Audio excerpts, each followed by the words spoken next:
Good afternoon. Previous class we learnt about the Mahalwari system, which was actually introduced by one of the Englishmen, Paul Mackenzie, which was came into effect in 1822.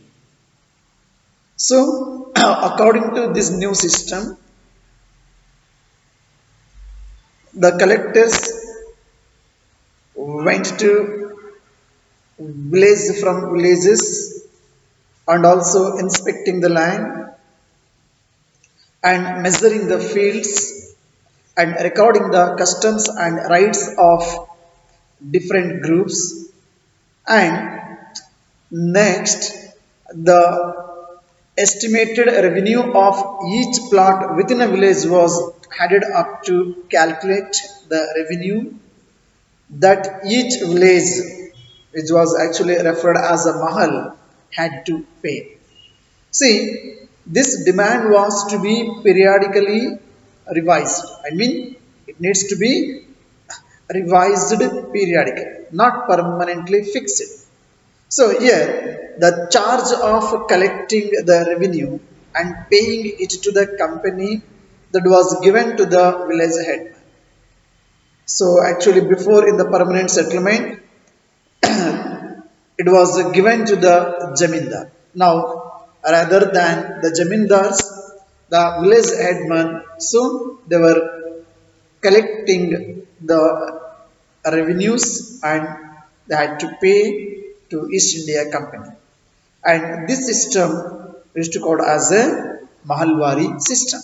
Now, let us discuss about the Monroe system.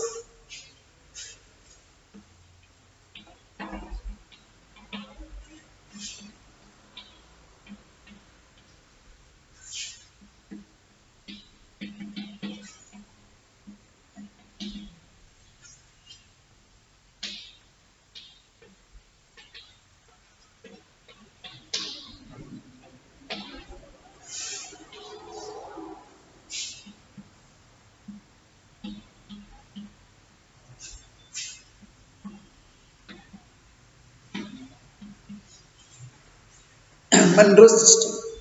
See, in the British territories in the southern part of the subcontinent, so there was a similar move away from the idea of permanent settlement. So the new system that was devised, that was came to known as Rightward system in the southern part of subcontinent. So the devised new system, which is called as a Rightward system.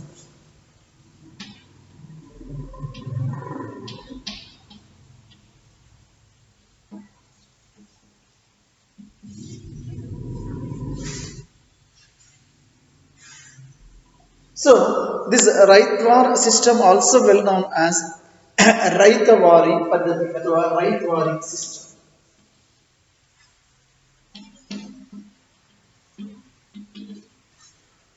Raitwari system.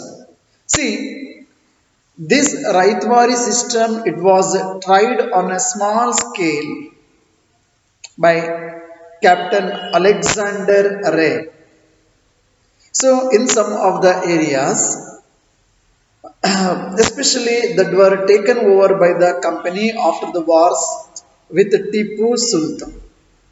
So, whatever the area was occupied, which were before actually under the control of the Tipu Sultan. So in those area, so this system actually it was introduced and devised by Captain Alexander Ray.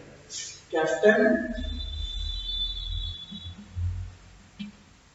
Alexander Ray. See here, subsequently this Raitwari system it was developed by Monroe. This Rightward system, which was actually devised by the Captain Alexander Red in the areas which were occupied after the defeat of Tipu Sultan, which are the regions that goes under the control of the East India Company. So in that areas, Captain Alexander Reid was introduced this system which was called as a Rightward or Rightwari system. So later onwards, this system it was developed by Thomas Monroe. This system actually developed by Thomas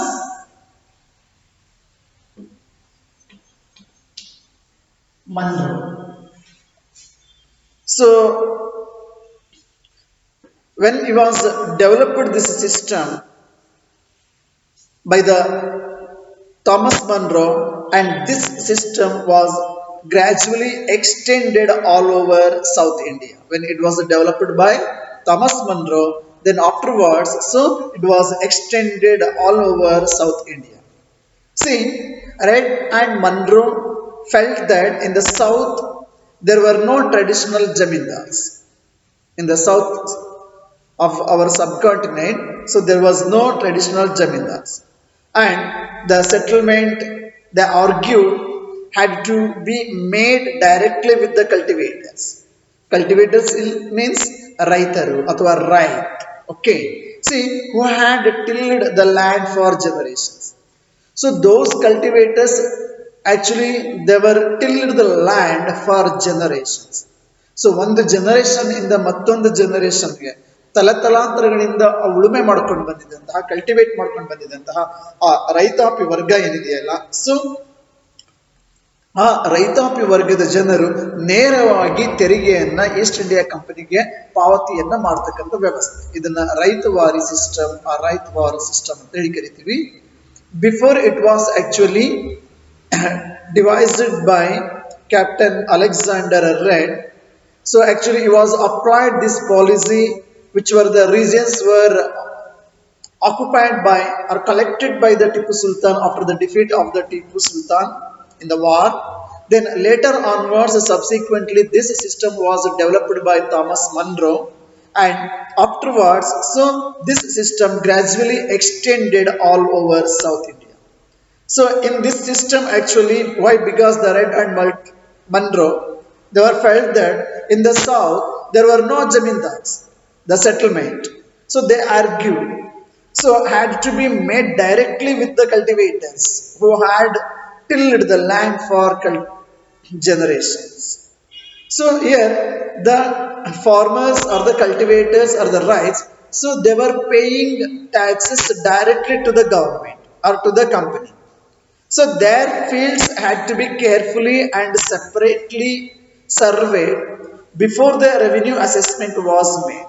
Actually their land, whatever they were cultivated, so those land areas were carefully and separately surveyed before the revenue assessments were made. So revenue ಅನ್ನ fix ಮಾಡೋದಕ್ಕೂ ಮೊದಲೇ so ಅವ ಒಂದು ಭೂಮಿಗಳನ್ನ careful ಆಗಿ ಸೂಕ್ಷ್ಮವಾಗಿ ಗಮನಿಸಿ survey ಮಾಡಿ ಆಧಾರದ ಮೇಲೆ ರೆವಿನ್ಯೂ ಅನ್ನ ಫಿಕ್ಸ್ ಮಾಡ್ತಾ ಇರ್ತಾರೆ. Monroe was thought that the British should act as paternal father figures. It was actually thought like British should act as paternal father figures, protecting the rights under their charge. ಅಂದ್ರೆ ತಂದೆ paternal father, that means ತಂದೆಯರ ತಂದೆ. So ಹಾಗೆ here, so company ಹಾಗೆ ಇದು ಮಾಡ್ಬೇಕಂತೇಳಿ, so the company must act as a paternal father figures for protecting the rights under their charge. It was believed like that, and this system, so which was well known as the Monroe System. Now let us discuss about, so here the East India Company in a different time, in a different regions, so they were implemented and introduced the different policies, especially the permanent settlement, and even the afterwards the Mahalwari system also, and after that in southern part of the subcontinent, so there we can see the practice of this Rightward system also. Whether all was well, see, actually practically all was not well. Within a few years, after the new systems were imposed, it was clear that all was not well with them because they were changed. So, driven by the desire to increase the income from the land, revenue officials fixed too high. They were fixed, the company officials. So, they were fixed too high a revenue demand. So, peasants were unable to pay whatever they were fixed, the high amount of the revenue. So, that was unable to pay by the peasants. So, riots fled the countryside. ಕೊನೆಗೆ ತೆರಿಗೆಯನ್ನು ಪಾವತಿ ಮಾಡಲಿಕ್ಕಾಗಿ so ಅವರು ಬೇರೆ ಬೇರೆ ಕಡೆ ಅವರು ಭೂಮಿಯನ್ನು ಬಿಟ್ಟು ಹೋಗ್ತಕ್ಕಂಥ ಒಂದು ಸಂದರ್ಭ. Riots fled the countryside and villages became deserted in many regions. ಜನ ಹಳ್ಳಿಗಳನ್ನ ಬಿಟ್ಟು ಹೋಗ್ಲಿಕ್ಕೆ ಶುರು ಮಾಡಿದ್ರು. ಹಳ್ಳಿಗಳು ಹೆಂಗ್ ಕಾಣಿಸ್ತಾ ಇತ್ತು ಅಂತ ಹೇಳಿದ್ರೆ so it's looks like the desert, nobody is there because the people, I mean the peasants, so they were unable to pay the taxes which were fixed by the company officials, which were especially the too high revenue demand. So, optimistic officials had imagined that the new systems would transform the peasants into the rich enterprising farmers. But this did not happen. So that shows that whatever they were introduced, the difference. So even though they were completely or partially failure to reach their goal, I mean the East India Company. Now let us discuss about crops for Europe. Crops for Europe.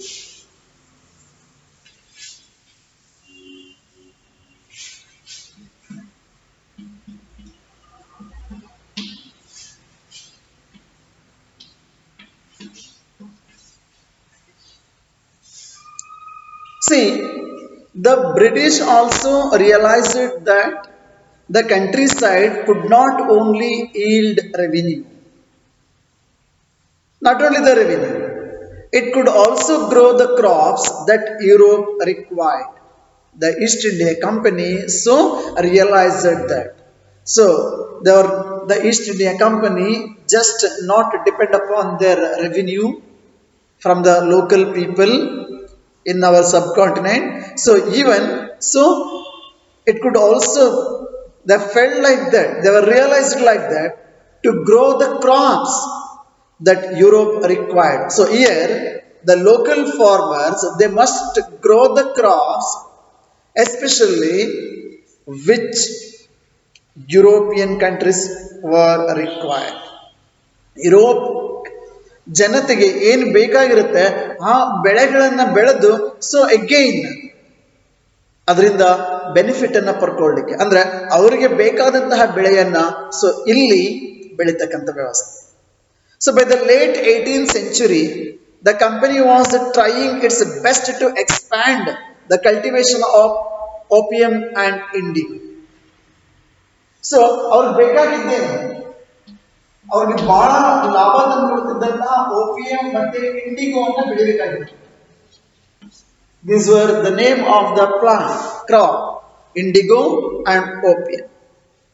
See, here the company, it was trying its best to expand the cultivation of opium and indigo in subcontinent. So in the century and a half that followed, the British persuaded or forced the local cultivators in various parts of our subcontinent to produce other crops.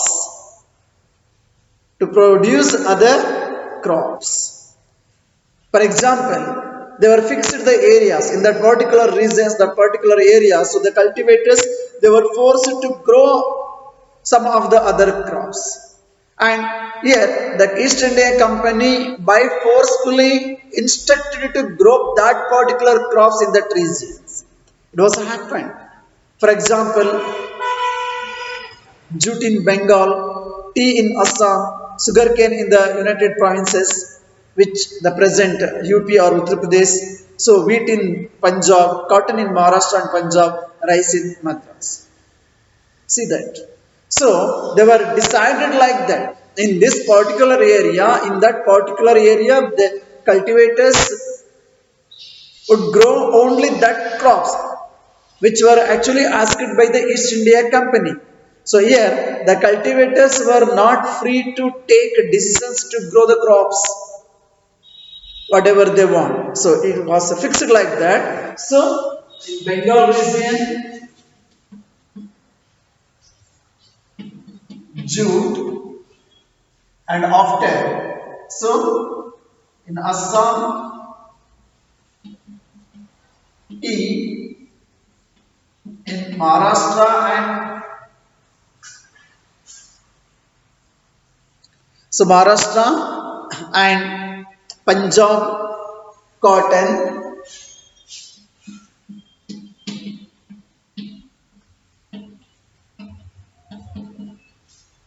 and Punjab wheat and present UP. Okay, present UP which was actually referred as a United Provinces. There sugarcane.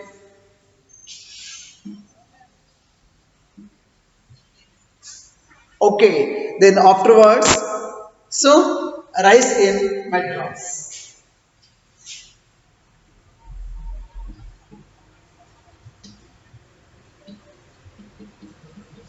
See, the company expected from the cultivators to grow these fixed crops. For example, jute from Bengal, tea from Assam, cotton from Maharashtra and Punjab, and wheat from Punjab, and again sugarcane from Uttar Pradesh, which was actually the United Provinces in the present Uttar Pradesh, and rice from Madras. So, how was this done? The British they were used a variety of methods to expand the cultivation of crops that they needed. Whatever they needed, the different crops, whatever they required. So here they were introduced the variety of methods they were used to expand the cultivations of crops what they required or what they needed.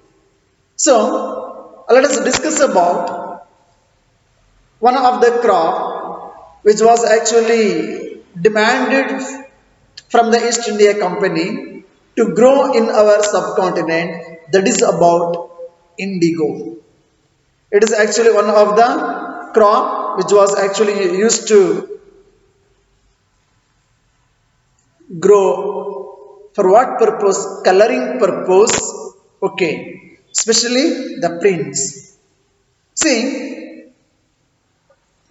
here the two prints both use a rich blue color that is about commonly called indigo. Indigo actually produces a rich blue color. Understood? So how this color was produced, So it is also actually they are collecting from or getting from the crop or a plant indigo. So indigo it was one of the crop or the name of the plant. So actually to get a rich blue color they are the blue that you see in this.